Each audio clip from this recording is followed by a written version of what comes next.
দেখো 30 দাগের অঙ্কে একটি সমকোণী ত্রিভুজের ভূমি ও উচ্চতা যথাক্রমে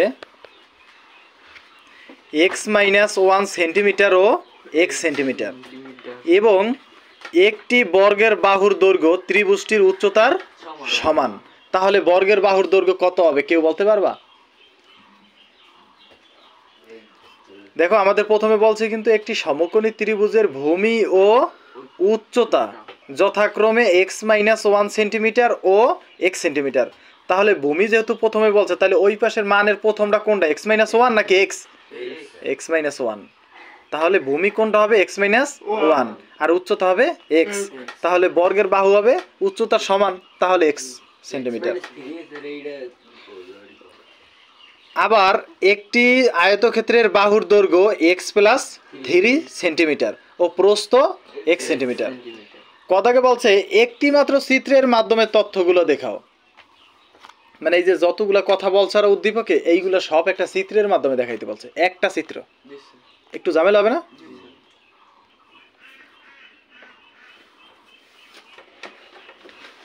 আচ্ছা, একটি মাত্র চিত্রের কথা বলছে, তাইলে আমাদের সব এই জায়গায় তিনটা চিত্রের কথা বলছে কিন্তু দেখছো কেউ?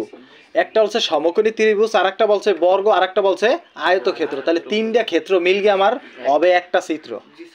তাহলে প্রথমে বলছে আমাদের একটি সমকোণী ত্রিভুজের ভূমি ও উচ্চতা যথাক্রমে। তাহলে একটি সমকোণী ত্রিভুজ প্রথমে আমরা আঁকবো।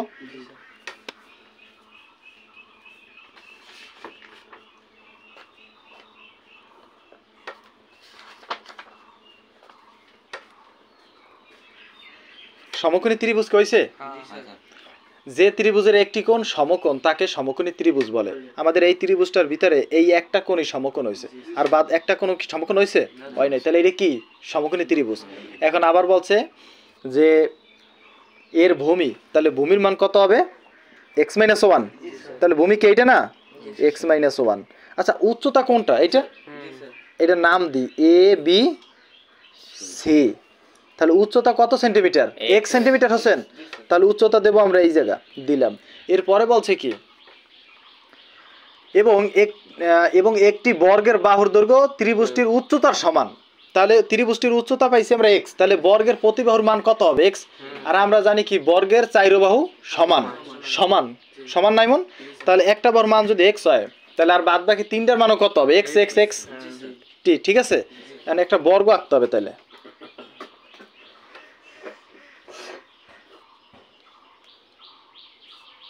একটু এলোমেলো হইতে পারে, সমস্যা নেই। তাহলে একটা বর্গ ক্লিয়ার।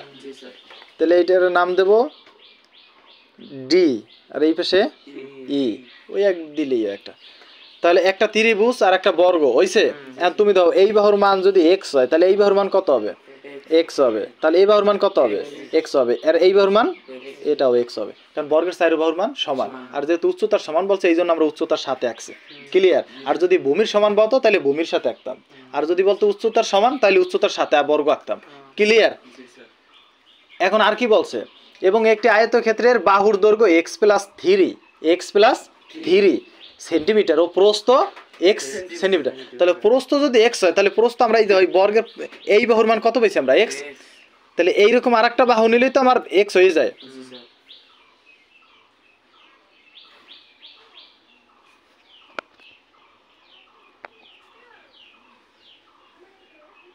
দেখো তো এই পাশে এই পাশটা মনে হয় না একটু সমান হয়েছে।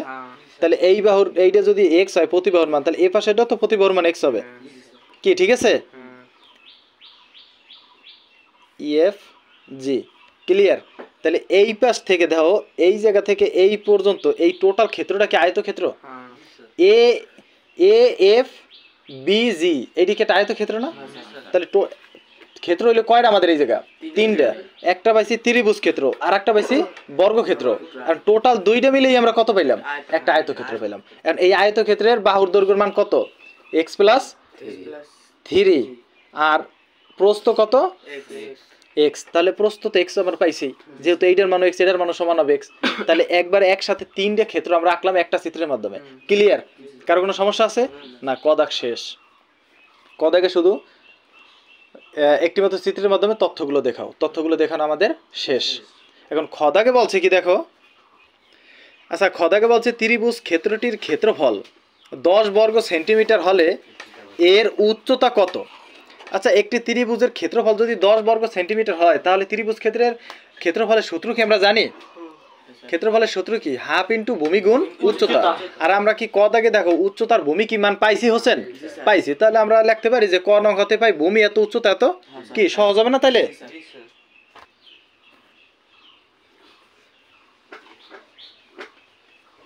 ক নং হতে পাই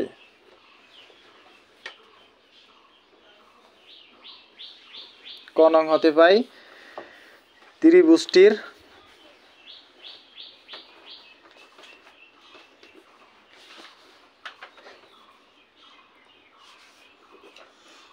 ভূমি কত তাজিম? x-1। ত্রিভুজটির উচ্চতা কত হোসেন? x centimetre. গুড। আচ্ছা প্রশ্ন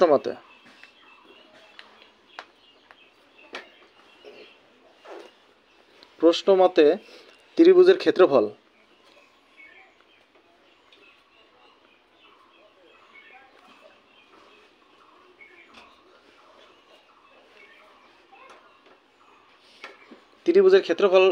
সমান কত দেওয়া আছে?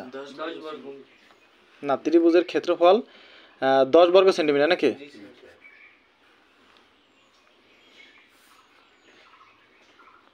বা তাহলে ত্রিভুজের ক্ষেত্রফলের সূত্র কি হাফ ইন্টু ভূমি গুণ উচ্চতা? হাফ ইন্টু ভূমির মান কত পাইছি আমরা? x-1। আর উচ্চতা পাইছি শুধু x, সমান কত হবে? 10।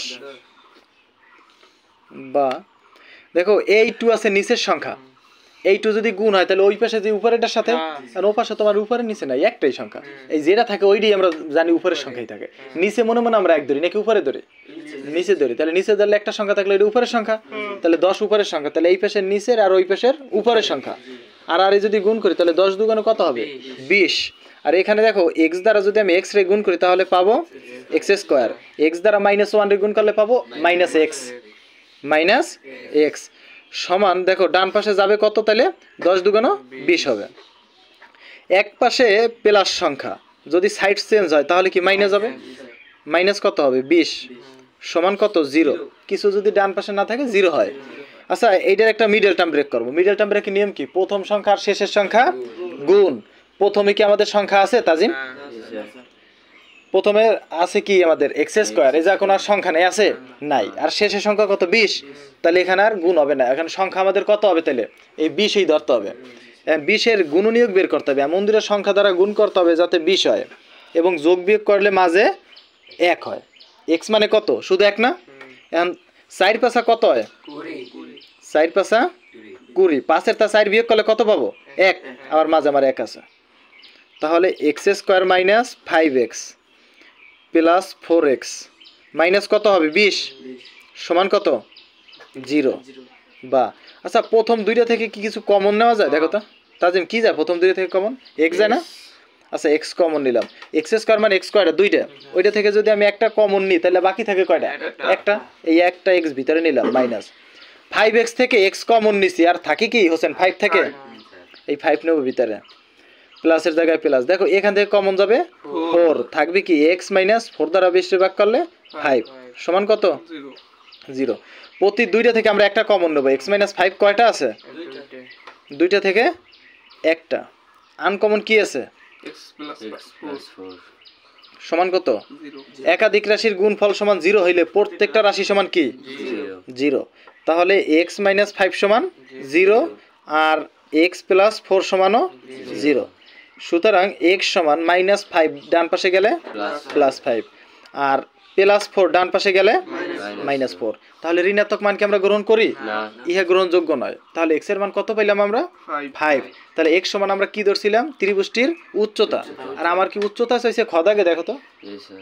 তাহলে ত্রিভুজের উচ্চতা 5 সেন্টিমিটার। এইটাই হবে অ্যান্সার।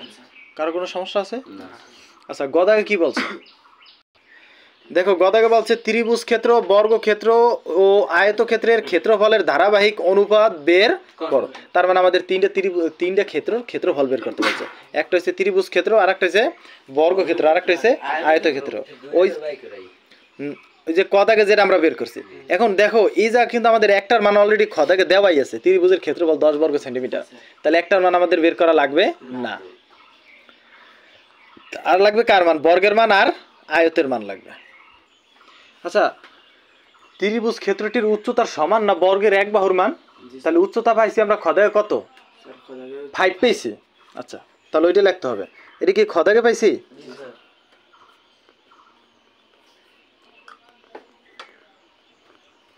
খ নং হতে পাই।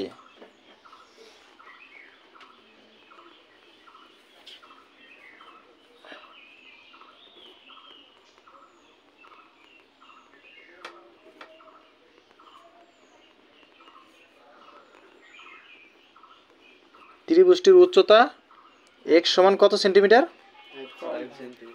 5 সেন্টিমিটার। আচ্ছা, তাহলে প্রশ্ন মতে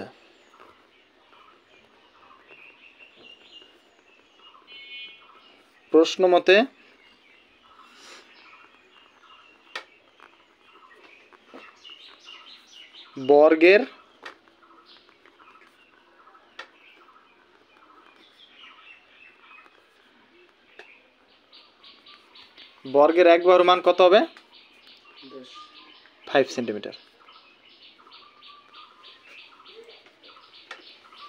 কি 5 হবে না? যেহেতু উচ্চতার সমান, তা বর্গের এক বাহুর মান পেলে এর ক্ষেত্রফল আমরা বের করতে পারবো। তাহলে সুতরাং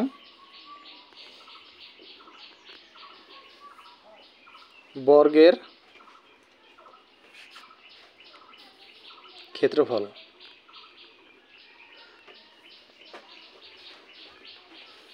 ক্ষেত্রফল সমান যে কোনো এক বাহুর a স্কয়ার। কি? যে কোনো এক বাহুর a স্কয়ার। তাহলে a স্কয়ার মানে কি? ওই সংখ্যাটা দুইবার গুণ, তাহলে 5 এর স্কয়ার হবে নাকি? যেহেতু এক বাহুর মান আমরা 5 পেয়েছি আর এক বাহুর a স্কয়ার, তার মানে 5 এর বর্গ। আচ্ছা, 5 এর বর্গ মানে 5 দুইবার গুণ, 5 গুণ 5, তাহলে 5 5 কত হবে? 25 বর্গ সেন্টিমিটার। আচ্ছা, আমরা ত্রিভুজের ক্ষেত্রফল তো পাইছি খ দাগে নাকি? তাহলে এই জায়গায় যেহেতু লিখছিলাম যে খ নং হতে পাই, একবার এই জায়গায় লিখে দিই যে ত্রিভুজের ক্ষেত্রফল।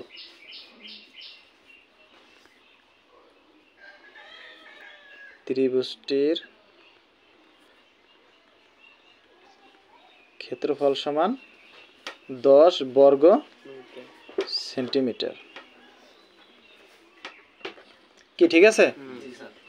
তাইলে আর আমার ত্রিভুজের ক্ষেত্রফল আলাদা বের করা লাগবে না।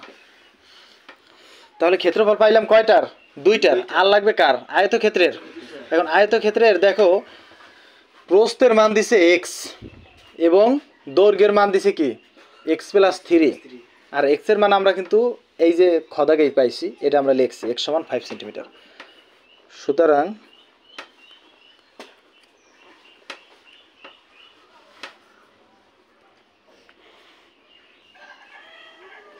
আয়তক্ষেত্রের প্রস্থ, আচ্ছা আয়তক্ষেত্রের প্রস্থ যদি হয় x সেন্টিমিটার, তাহলে x সেন্টিমিটারে যে মান পাইছে ওইটাই প্রস্থ হবে না?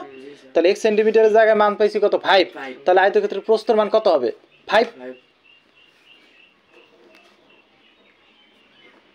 কারো কোনো সমস্যা আছে? আচ্ছা, প্রস্থ 5 সেন্টিমিটার। তাহলে আয়তক্ষেত্রের দৈর্ঘ্য কত হবে? দৈর্ঘ্য x + 3 না? তাহলে x + 3 যদি হয়, x এর মান 5, 5 + 3 হবে সমান কত হবে? 8 সেন্টিমিটার। শুধু আমরা x এর মানটা বসাই দিছি। আচ্ছা, তাহলে আয়তক্ষেত্রের দৈর্ঘ্য প্রস্থের মান যদি পাই, এর ক্ষেত্রফল বের করা আরো সহজ। দৈর্ঘ্য গুণ প্রস্থ। সুতরাং আয়তক্ষেত্রের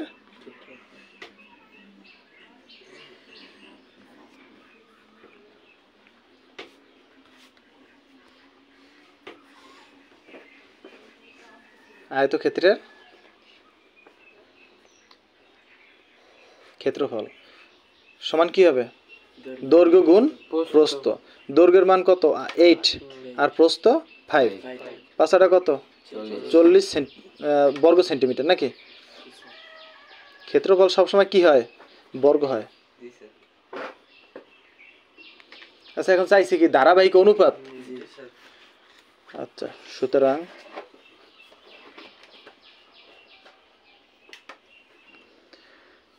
ত্রিভুজ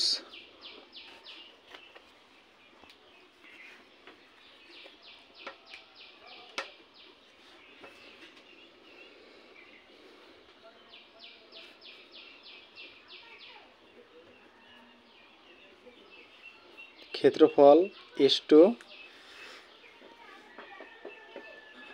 বর্গের ক্ষেত্রফল নাকি?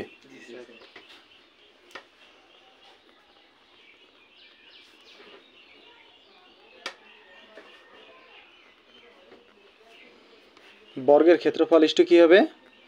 আয়তের ক্ষেত্রফল।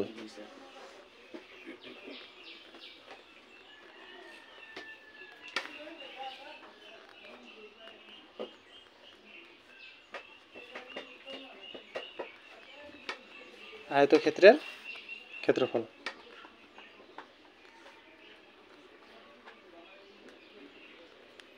আচ্ছা, ত্রিভুজ ক্ষেত্রের ক্ষেত্রফল কত পাইছি আমরা? 10। বর্গক্ষেত্রের ক্ষেত্রফল পাইছি কত? 25। আয়তক্ষেত্রের ক্ষেত্রফল পাইছি 40।